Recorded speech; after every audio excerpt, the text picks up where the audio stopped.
Aloha, thank you for watching. I'm Representative George Fontaine and you're watching Better Government. This evening we're going to talk with two representatives about what's going on in the Capitol these days, and we just experienced our first crossover. Let me introduce our panel to discuss our coming legislation. To my immediate left is Representative Gil Riviere. He represents the North Shore. And we have across from me Representative Barbara Marumoto, who represents, is it Kahala or is it? Kaimuki, Wailai Kahala. Okay. The area around Kahala Mall. Well, thank you for taking time out of your busy schedule. I know yesterday was a slam dunk for all of us. It was a long day, and today I know I was spending most of the day trying to catch up on paperwork and answering the multitude of emails that I had gotten about some of the bills that we discussed yesterday. Yeah. Crossover is where we pass all our bills to the Senate, and the Senate sends us how many bills? 375 are coming our way. That's right, so we'll have to deal with those in the next few weeks. But so we voted all day yesterday from 9 till 6 o'clock, yes. Which is relatively early compared to some past years, but that was long enough. That was long enough, definitely. And I think we sent over 286 bills, as That's I recall, correct. something like that. So Barbara, what struck you as being notable yesterday on the bills that we heard? Well, you know, the governor had said he wasn't going to raise any taxes, and I didn't see any taxes there, but there sure were a lot of fee increases. Yes. I think a lot of special funds are being formed, and then they're going to charge fees for service and for permits and licenses, and that money will go into the special fund. So every department had them, and it's going to get a lot more expensive for our taxpayers. I noticed there were some that were like big increases, like 40 or 50% increases in like marriage license fees, and I think birth certificates, getting copies of birth certificates, there was an increase in that. And I understand, Gil, that there's a new thing now that's coming out with the new Real ID that you have to actually have to provide a copy of your birth certificate, your social security card, passport, and all of that in order to get your driver's license now. Mm-hmm. So that potentially is going to impact families as well, because they're going to have to now spend this extra money in order to get those copies of those birth certificates. Yeah, the argument though the proponents are making for nearly doubling the fees is that it's been a long time coming. But then one wonders why do it in such a dramatic increase, and coincidentally at a time when a lot more people are going to be needing it. I don't know. You know, the cost of business goes up, but these did seem to be pretty substantial increases at an interesting. Yeah, it's just, I mean, especially bad timing for those reasons. Sure. There was the big increases in the boiler and elevator fees, and that same bill included amusement rides. But they were charging hundreds of dollars for many of these inspections and licenses, and I think that it'll trickle down and hit the people who are doing home construction or whatever, mm-hmm. If they need a permit for an elevator.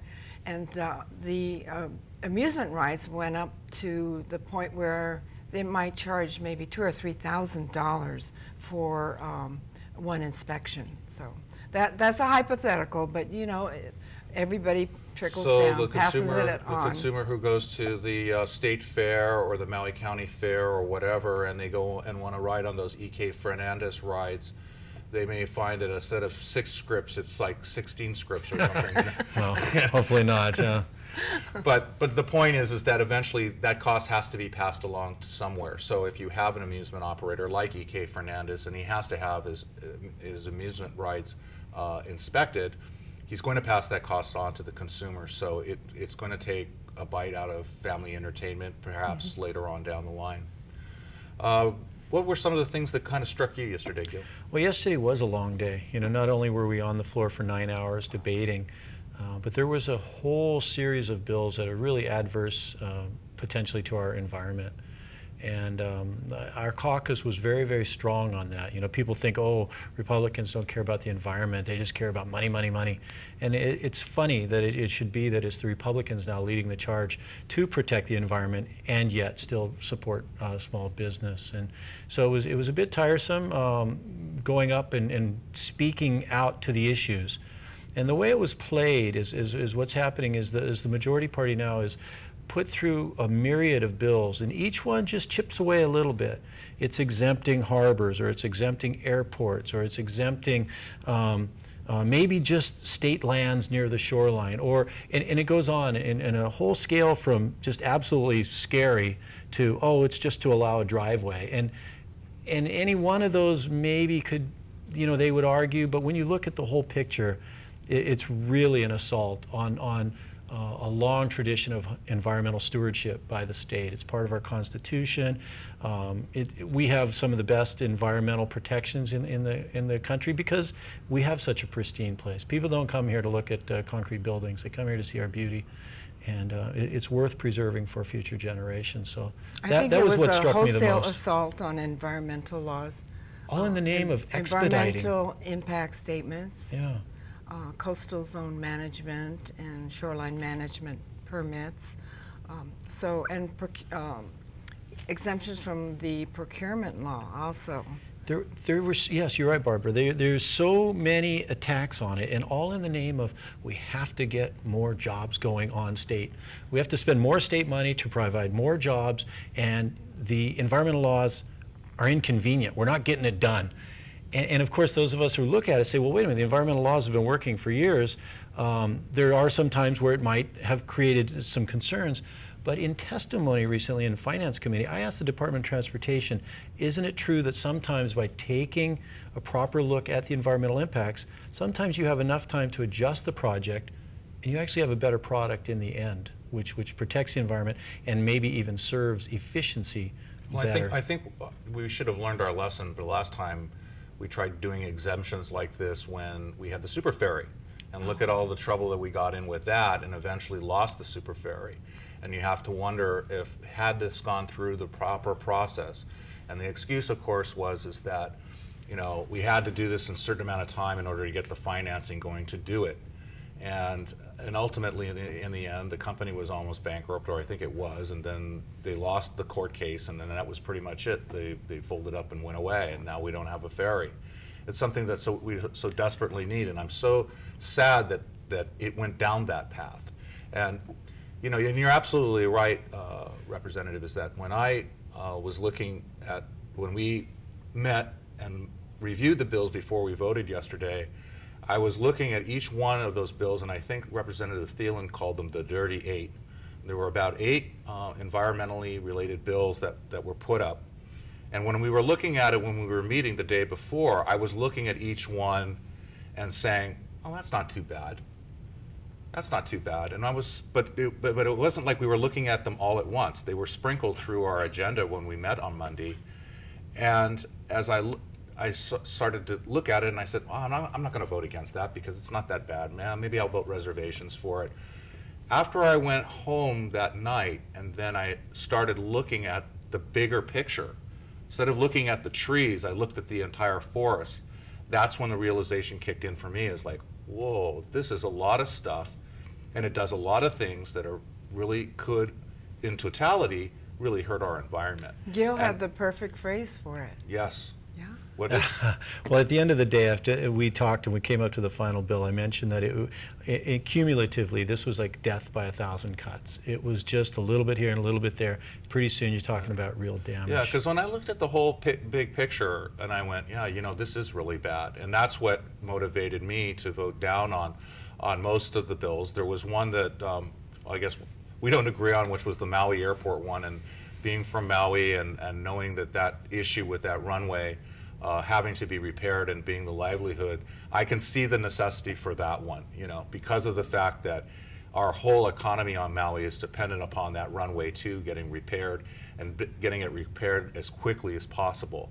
So that one I was okay with, but the rest of them, when I looked at them, I said, my gosh, this is really bad. There was some measures, some projects that are really worthy, and I could see some merit to these bills in trying to get these shovel-ready projects going and getting some jobs going, construction jobs. So I understand that aspect of it, but it was just too many exemptions, too many loopholes that you could drive the proverbial Mack trucks through. Right. And so you wonder them also whether these were for special state projects of interest to the administration. You wonder what's behind all of this push right now for blanket exemptions for everything. But if I may go back, just because super ferry is a hot button, it creates a lot of visceral reactions in people. They get, ooh, super ferry, yeah, those crazy environmentalists. Or some people say, well, wait a minute, it wasn't the crazy environmentalists, it was the fact that they tried to skip the environmental studies. The state auditor recently revealed a report and pointed out that the state lost $63 million on the super ferry fiasco. But here's a real interesting tell. By not doing the environmental studies in advance of the project, we were not aware and did not study the impacts of the dock system in Kahului Harbor. So the docks cost $40 million. We ended up spending an additional $3 million for the repairs as the docks slammed into the portable docks slammed into the dock, because they had not anticipated the surges of the surf. Right. Well, had they done an environmental study, they would have realized that configuration is not going to work, and it's going to cost us money, and it's not going to do what we set out to do. Right. So that's an example of the benefits of taking your time and looking at it properly. I think another big topic yesterday that was brought up was there were 3 bills that were dealing with state banks. The first one was to establish a task force to look at a state bank in the state of Hawaii. And folks, by the way, North Dakota has a state bank. They've had one for, I believe, over 100 years. And so not quite 100, but coming up to 100 years. And the idea was to do a study to see whether or not something like that would work in Hawaii. And I was okay with that. I mean, Massachusetts had already done the study, and they basically walked away from it and said it was a bad idea. So I thought, well, you know, Massachusetts has already done it. Why do we need to do it again? But if we want to do that, okay, fine. So I voted with reservations on it because I thought, well, it might simply be a waste of time. We already know what it is already. And then the other 2 had to deal with establishing a full-on state bank, which would then go and purchase toxic mortgages and try to take on that responsibility of the foreclosures and all of that, and hold these toxic mortgages and those assets, and having to put that whole burden on taxpayer dollars. So essentially we'd have to throw a bunch of taxpayer money into a pool to start the bank, and then we'd have to then put that money at risk should these people, and the money is already risky because people are in foreclosure, that we would then expose the state to that risk. Well said. And the third one had to deal with the Clean Energy Bank. And again, it was a proposal that, well, we're going to do this and we're going to help fund green energy projects. And doesn't that feel good to do that? Unfortunately, as we've seen on the federal level, what sounds good and what looks good on paper in actual practice, it can become a disaster. And we see that on the federal level with MF Global, with Solyndra, and some of these other things. And again, federal tax money became at risk, and with these guaranteed loans and other things that happen. And this was an attempt now to try to do something like that on the state level and exposing taxpayers' dollars, again, in questionable projects. And I think the thing that made it so egregious was the fact that the way that it was established would have put Governor Abercrombie as the chairman of the board, and then he would then appoint the other appointees of that board of this Clean Energy Bank. And that would include at least 1 member from the AFL-CIO. Why a union would need to be on an energy board, I have no idea, or an energy bank. And then there were other appointees. So now you've got this highly politicized distribution of taxpayer funds that could just be ripe for corruption. You know, you take care of this guy and give him a fat loan, taxpayer dollars. I could see a million ways that this could go really bad very quickly. So that was a very interesting debate and dialogue. What did you folks think? Well, there's so many reasons to be fearful of these bills that we could go on. One of the most interesting aspects that I found, one of the most glaring contradictions, was that last year we passed a bill that really impaired the mortgage foreclosure industry. There's a tragedy, there's people losing their homes, and the state set out to try to alleviate some of that, but it made the situation worse. So this year we come back, and now all of a sudden the state says, well, we'll buy those mortgages as you just described. But what's interesting is the same people who are claiming that those big bad banks cannot foreclose on the loan because they don't have title, they don't have clear title, so they cannot foreclose on that bank. Well, now we're saying, well, we'll buy those mortgages from somebody who we say doesn't have title to the mortgage. So I don't know how we wave a magic wand and suddenly that where they don't have ownership, title appears. How does title all of a sudden become perfect when we acquire it? Right. And then, of course, then you have the whole other question of that loan. It's a complex subject, so it's difficult to say quickly, but those loans are then not saleable. So you would not be able to package those loans and recharge your money to have more money to reinvest. Right. So that money would be just tied up. State funds, vast amounts, possibly billions of dollars would be tied up in mortgages that may not I think we perform. should say that 60% of those bad loans were generated by mainland banks, and our local banks have been far more responsible. Yet we passed that mortgage bill, foreclosure bill last year, and it applies only to our local banks, does it not? I mean, they're the ones that are going to be writing future loans. Well, what's happening, here's the sad element of that. It's impaired it such that all foreclosures now go into the judicial system, and the courts are backing up. There's 400 or 500 foreclosures a month now that are being processed. And last year, 92% of the mortgages that went into foreclosure have not yet been adjudicated. So there's this backup in the judiciary that's going to affect all other cases, all civil cases and family. Okay. It's going to grind everything to a halt, and we're not going to solve the problem we set out to solve. You're absolutely right. But going back to the State Bank of Hawaii and the Clean Economy Bank, I called them socialist schemes. I called them harebrained ideas. I think, you know, the first state bank asked for $500 million general fund money. Okay, where are we going to take $500 million from? The schools, the hospitals, you know, the health department, social services. We don't have that kind of money. Right. So, and then to put them into certain energy projects, which may be more suitable to venture capital, to risk taxpayers' dollars is not a good idea. So. Absolutely. Well, we did have a few good things yesterday that we came across. There was one bill that was relating to resisting arrest, with police officers making it a felony that if the person tries to take the officer's firearm during the resisting arrest, that would be a felony. The resisting arrest right now is a misdemeanor, but this would up it to a Class C if he tries to grab the firearm of the officer. And I had the opportunity to share that story yesterday on the floor because I knew some of the members were a little bit uncomfortable with that measure, and hopefully I didn't convince one, but hopefully the others were convinced that this was something that was good. And it happened to me when I was a patrol officer in Maui, and I pulled somebody over on a suspected DUI at about 1 o'clock in the morning in the middle of nowhere in Olowalu on Maui, which has no lights, no houses, no nothing. It's basically the road and the ocean. And as I was walking back to my patrol car, this individual jumped me, and we got into a brawl. And during the course of that brawl, that guy tried to get my gun several times, and I was really scared. I thought I was going to get shot. I knew if I lost that fight, I was going to get shot and killed. And my backup was really far away. I mean, he was a good 10 minutes away before he got there. And we rolled around. Was he even on the way, though? Was well, he yeah, coming? because he heard, because I called off. If I had not called off, he would have never come. But I followed procedure, and I had called off.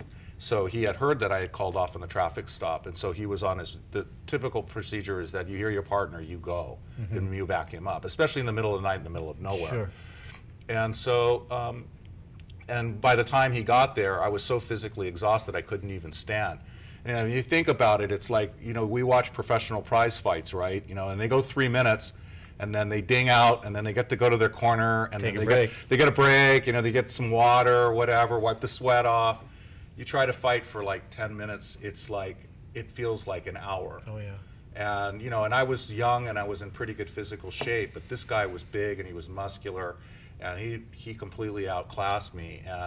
But I knew I was fighting for my life because once he started grabbing at my gun, I knew, man, that was it. So I was very pleased yesterday that we got that measure passed through, and hopefully the Senate won't tinker with it too much or kill it. It's a good, clean bill, and when I learned of that, it's shocking that it's not a serious crime. I mean, how could we allow that? You know, oh, that's just a misdemeanor infraction or minor problem. That's. I thought it was really great that your police experience really helps you in this job. It helps the entire legislature make better decisions. I think so. You know, I have noticed several times that many of the members have come up and asked me questions, and a lot of times procedural, like what happens when this happens in the department and what do you do? And I think that helps people to be able to have me as a resource. And I don't care whether they're Republican or Democrat. If somebody walks in the door and they have a law enforcement question, and they do, they come in and they say, well, what about this? And I'll say, well, this is good, but maybe you think about that. And, you know, so we give some kind of dialogue to it. And there were some other traffic safety bills that went through. We had the moped bill, which keeps mopeds off of bike paths and bicycle lanes and other motorized vehicles out of those places to keep our bicyclists safe. And I'm very pleased to see that there seems to be overwhelming support for that, and it's moving forward. And again, hope it makes it through the Senate. But, yeah, there's some improvements, and there's some suggestions that you put through, Barb, with it regarding protecting against invasive species. There's some concepts that you threw into the mix that are coming around. You want to talk about some of those I wanted ideas? to get a dog program restarted to protect against brown tree snakes. And there was a bill that is moving through the House. Now, I'd be glad if the bill passes through, but I'm really keeping my eye on the budget. I need the money in the budget to fund the handlers. So we'll see what happens toward the end of session. So there is some good things like that. There's some problems right now on the Big Island with the coffee borer beetle, and we've appropriated, at this point, we've appropriated some funds to help eradicate that. It's an invasive pest that just came last year. We are proactively increasing the inspections at airports. So it's not all doom and gloom. There's a lot of bad decisions yesterday that, from my opinion, there's a lot of bad bills that went through, but there's some good ones that are going to be better and beneficial for the state. Yeah, I was very happy to see a bill passing through for ATV safety. Yes. And I hope it makes it clear through, but I had advanced similar bills in the past. This one was introduced by Linda Ichiyama, but it was virtually similar, it's the same as what I've put in the past. So, you know. Well, and unfortunately, it really got watered down in judiciary. There was a lot of things exemptions that were made for like farmers and other kinds of things, which I was disappointed in. You know, we had this really tragic death on Maui. In fact, it was a police officer's relative who was killed. It was the father and had a 4-year-old boy on this ATV, and they were riding around, and the ATV flipped over and crushed the 4-year-old boy to death. And, you know, the boy shouldn't have been on there to begin with. And, you know, we need to look at these things and saying, is this really safe for our children to be on? And we had a lot of opposition. We had groups that came out, these ATV associations and others, and saying, you know, who is it for you to tell? But we don't let children drive mopeds, you know, and other kinds of things. So, I mean, why should we be putting something, and really, you know, you're talking about appropriate size. You have to get an appropriate size ATV. What family can afford to go out and buy, you know, the junior ATV and then the regular adult ATV? Plus all the paraphernalia, all of the equipment protective and gear. everything else. So then it really comes down to, and I know you have an issue with the age thing that we're going to watch people to the 18, and I think that's going to be, I think that will be adjusted eventually. I think it will be too. I think the bill says 16, you need an adult supervision, but you know, it might go down even more, and we got to look at helmets and whether you should allow passengers. So there's a lot to it. It's an interesting subject, but right now we're the Wild West. There's nothing on ATVs. Exactly, and it's just unfortunate that, you know, we have had deaths here, and there are things that can be prevented. I know that in the past we had also looked at legislation about children in truck beds, and we've had some deaths on Maui. My bill. Yeah, we had some, and unfortunately they never went there, and boy, we sure got a lot of pushback from especially rural areas that, you know, use pickup trucks to transport, you know, large number of children in the back, and feel that it's the lifestyle and all of that. But boy, is it certainly dangerous. And as a police officer, I saw that firsthand. You know, as we ride them all year round because we have good weather all year round. Exactly. So yeah. we could get hurt all year round. Yeah. Well, and what happens is that you just become a missile. If the truck crashes, there's nothing to restrain you or hold you back. So if the truck was doing 50 when it struck an object, then you're going to leave the truck bed at 50 miles an hour, and you will keep going until, you know, Einstein's what stays at rest, a body in motion stays in motion, and it's usually the ground that you're hitting, you know, before you actually stop, and at an extreme speed, and which causes, you know, horrific damages. You know, there's a bill that might be of interest to your viewers, and that would be the one that controls Olelo on Oahu and Akaku on Maui. Yes, the pay Yes, bill. and everybody who has cable, they pay a franchise fee, Right. which the federal government says we must provide public television, educational, and governmental programming. So that's what we pay for our fee, and it's given to cable television office, and they provide the money to the different Olelo and Akaku and whatever the Well, they counterparts. were talking about freezing the funding at the 2011 level, but that's not going to work because, as you know, costs go up, and we could see shows being cut back or reduced because of the fact that they don't have proper funding to keep the facilities open and run and staffed because of the increasing costs. We have about 30 seconds left. Is there anything else that you wanted to? Well, some of us voted no, but I don't want people to think it's because we're against the money was supposed to be used for laptops, but it's not that. The money is needed for public educational and governmental programming. Exactly, and that's such a critical thing. And I think if the laptops and all of those issues, I think we can find the money elsewhere rather than scrap our ability to have a First Amendment right of free speech and being able to put out there what we want to put on. I want to thank you both for coming in. I know you folks are busy. You folks at home can contact any of us at the Capitol website, capital.hawaii.gov. That's capital.hawaii.gov. Click on our names. You can send us email. Give us your thoughts and suggestions about how we're doing our job. So once again, thank you for joining us this evening.